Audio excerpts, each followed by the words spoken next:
అమ్మాయి నిన్నే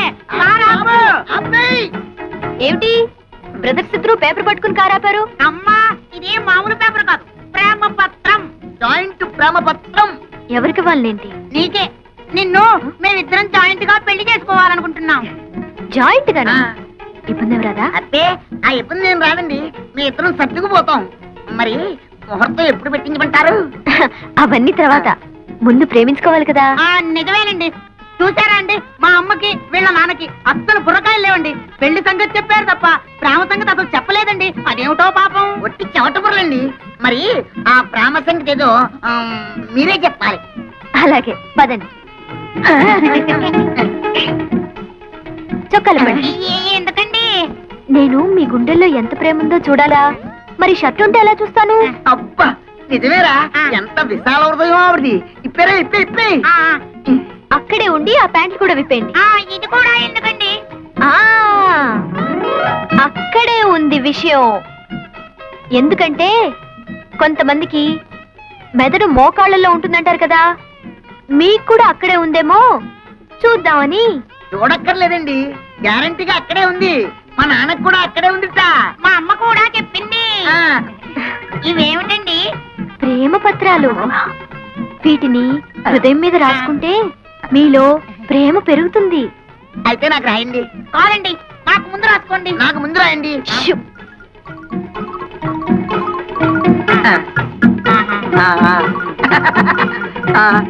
అమ్మా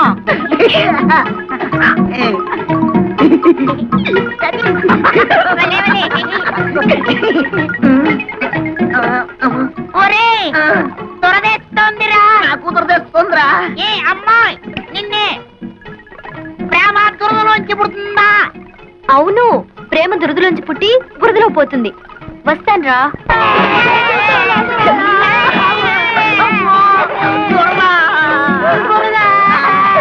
మావగారు, నాకు నీ కూతురికి పెళ్లి ఎలా చేద్దాం అనుకుంటున్నా?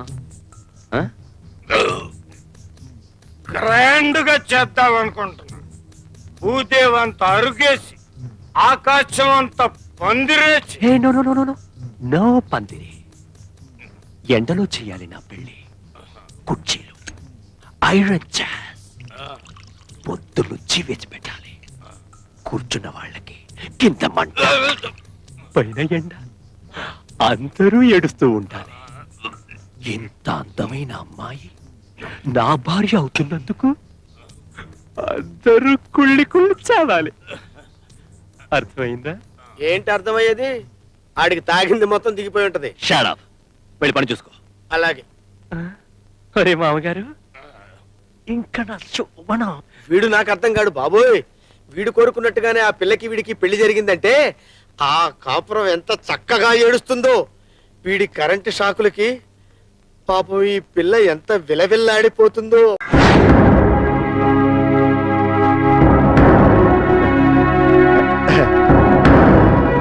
యువర్ ఆనర్, ఈ అంజలి నేరం చేసినట్టుగా సాక్ష్యాధారాలన్నీ బలంగా ఉన్నాయి కదండి. అందుకే ఈ ముద్దాయికి బెయిల్ నిరాకరించవలసిందిగా కోర్టు వారిని కోరుతున్నానండి. మిస్టర్ హరిశ్చంద్ర,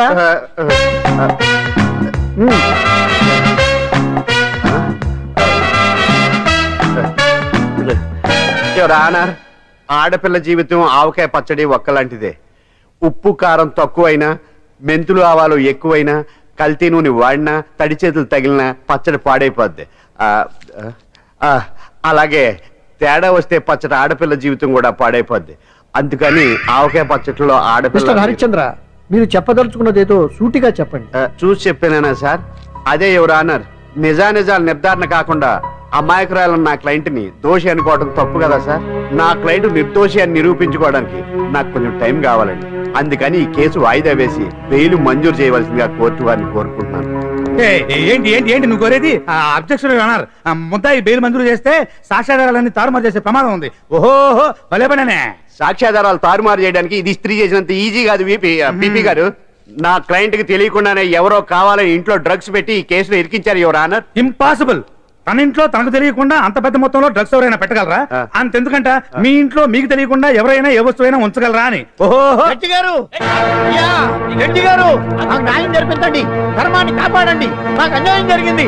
అతను వదలండి. థ్యాంక్స్ అండి మహాప్రభువులు. ఎవరయ్యా నువ్వు? ఏమైంది? సార్, సీట్లో కూర్చున్న శిబి చక్రవర్తిలా ఉన్నారు. నాకు మీరే న్యాయం జరిపించాలి. ధర్మాన్ని కాపాడండి.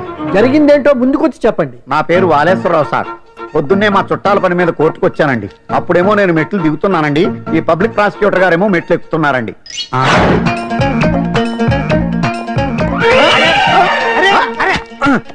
చూసుకొని బావద్దు. మీరు కూడా సడన్ గా ఆయన నన్ను డాష్ కొట్టారు సార్. సార్ కొట్టారా లేదు? కొడితే అవన్నీ పట్టించుకుంటావేంటి? పెద్ద మనిషి కదా నేను పట్టించుకోలేదు సార్. తెరా పక్కకెళ్ళి చూస్తే జేబులో పర్స్ లేదు, మెడలో చైన్ లేదు. తిరిగి చూస్తే ఈయన లేడు. అంటే ఈయన నాకు డాష్ కొట్టినట్టే కొట్టి నా మెడలో చైన్ జేబులో పర్సు కొట్టేశారు సార్. నేను కొట్టేయడం ఏంటి? నేను నీకు దొంగలా కనబడుతున్నా? సార్, దొరైనా దొంగైనా దొరికేకే కదా సార్. భగవద్గీత మీద ప్రమాణం చేసి అంతా నిజమే చెప్తున్నానండి. కావాలంటే ఆయన జేబులు చెక్ చేయండి. నాది black colour leather money purse అండి. నా చైన్ కి వెంకటేశ్వర స్వామి లాకెట్ కూడా ఉందండి. చూడండి సార్. ఓహో, భలే పనినే. నీ వస్తువులు నాకాడ ఎందుకుంటాయి? కావాలంటే చూసుకోండి, చూపిస్తాను. చూసారా సార్, ఇవి నా వస్తువులే. కావాలంటే పర్సులో నా ఫోటో కూడా ఉండదు, చూడండి. అవును, ఉందండి. Mister public prosecutor, what is this? Your honour, ఈ రెండు నా జేబులోకి ఎలా వచ్చాయో నాకు తెలియదండి. అర్థమైంది. డాష్ కొట్టినప్పుడు ఇతనే నా జేబులో పెట్టుంటాడు. అంటే అవన్నీ మీరు కొట్టేలేదంటారు. భలే పనినే, ఇతనే పెట్టాడంటే. Thank you. Note this point your honour. Yes, you are correct. అవి మీ జేబులో ఎత్తనే పెట్టాడు. థ్యాంక్స్. క్షమించాలి యువర్ ఆనర్. సార్, కావాలనే నేను ఈ నాటకం ఆడించాను. పీపీ గారు ఒంటికంటుకున్న బట్టల్లోనే ఆయనకి తెలియకుండా అవి పెట్టగలిగినప్పుడు, ఒంటరిగా ఈ అంజలి ఉంటున్న ఇంట్లో తనకు తెలియకుండానే ఎవరో డ్రగ్స్ పెట్టే అవకాశం ఉంది కదా యువర్ ఆనర్. ఉంది కదా. ఈ కేసులో ముద్దా అయిన కుమారి అంజలికి బెయిల్ మంజూరు చేస్తూ ఈ కేసును వచ్చే నెల 5వ తేదీకి వాయిదా వేయడమైనది. నేను కాదు సార్, నా పేరు వినాయకం. లాయర్ గారు ఇప్పుడే టిఫిన్ లాగించేసి లోపల ఉన్నారు, వెళ్ళండి. ఏమిటి గోంగూర మాంసమా? పురిమర పెట్టి పుట్టాలయ్యా.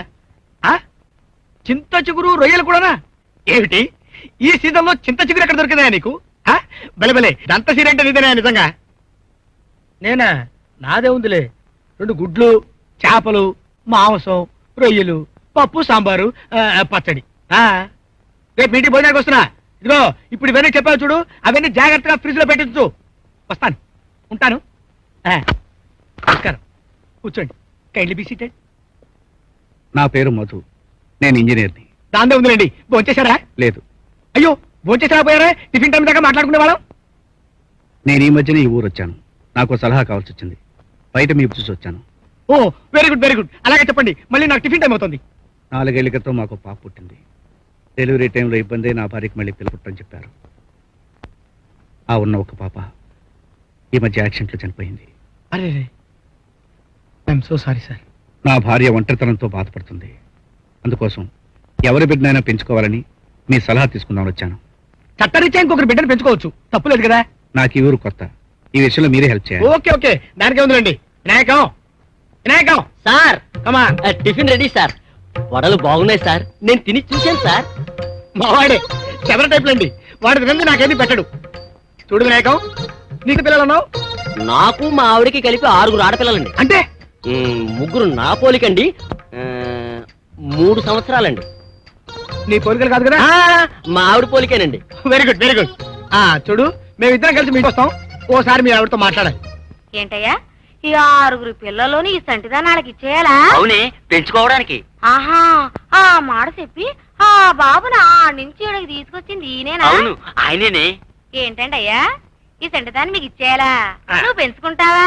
నాకు కాదమ్మా, నాకు డజన్ల మీద గ్రోసుల మీద ఉన్నారు. వీరు పెంచుకుంటారు. ఊరికే ఇక్కడ డబ్బులు ఇప్పించేస్తాను. ఇచ్చేవా? ఆ డబ్బు నీ పాడ మీద కట్టించుకోయా. సరస్వతి, ఆయన మా అయ్యగారే. అయ్యగారా రొయ్యగారా? రొయ్య? ఎక్కడ రొయ్య? నీ పాడ మీద. ఆ మొహం చూడు, సగం చీకేసిన తాటంకల మొహం. నోరుము ఇవయ్యా, పెద్ద చెప్పొచ్చావు. బిడ్డని ఇయ్యాలంట, బిడ్డని. చెట్టు కాయ భారం కాదు, తల్లికి బిడ్డ బరువు కదయ్యా. ఎందుకయ్యా పెద్ద చదువుతావు? అసలు చదివే పైకొచ్చావా, కాపీలు కొట్టి పాసావా అని? మధు గారు, ఈవిడ నా జీవిత రహస్యాలన్నీ ఒక్కొక్కటే బయటికి లాగేటట్టుంది. తొందరగా మనం ఇక్కడి నుంచి వెళ్ళిపోవడం మంచిది. లేవండి. తమరేమనుకోకండి. సారీ లేవయ్యా, బిడ్డ నమ్మని అడగడానికి వచ్చిన గొడ్డు మాత్రం నువ్వు బతి మాత్రం. కాళ్ళు పట్టుకుంటాను, నువ్వు నోరు మూసుకోవే. ఒరే, సారీలు చెప్పి కాళ్ళు పట్టుకుని ఇంకా నన్ను తిట్టించగలని పుణ్యం ఉంటుంది. కొద్దిగా కాఫీ తాగి వెళ్ళండి సార్. కాఫీయా? వద్దులే నాయన, వద్దులే. మీ ఆవిడ పెట్టిన తద్దినం భోజనంతో పొట్ట పేలిపోయేలా ఉంది. అర్జెంటుగా ఇంటికెళ్ళి అంత విరోచనం మందేసుకుంటే కానీ ఇది బాగుపడట్లేదు అమ్మో. తెలుగు వన్